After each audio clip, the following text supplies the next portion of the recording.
Late night coffee spot ba ang inyong gipangita? Kanang katambayan ninyong magbarkada or sa imong uyab ba? Kanang chill kayo nga makatabi-tabi gid mo kung unsay mga plano. Well, kaning spot nga ko i-share ninyo, perfect kayo.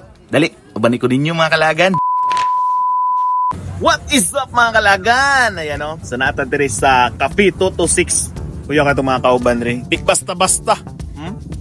Tama na mga kauban na to. Salamat kayo So, salamat Lebedol.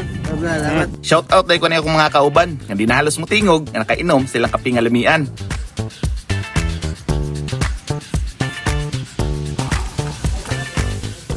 Para sa mga taga-Bansalan, dali ra kayo ninyo ning matudan. Right now guys, nata rin sa Cafe 226. So nindot kay chill kitang bayan diri. So na mga nagtambay ba dong.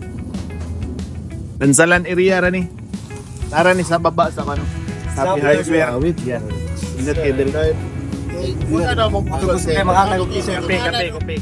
Ug taga Digos ka, nasa sila branch nga atbang sa Digos Rizal Park ra. O di ba? Dapli ra kayo ni sila kalsada. Di na ka masaag pa.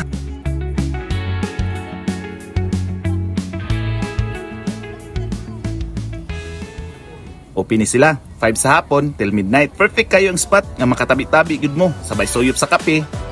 Pagkalabli. Anyway, barator po kayo ni sila diri mga kalagan. Nga siguradong afford po kayo ninyo ang mga flavors nga inyong gusto. Sa pag-prepare nila sa kape, grabe ka smooth sa atake. Ug sa trabaho pa, makaingon kag kini kay pulido.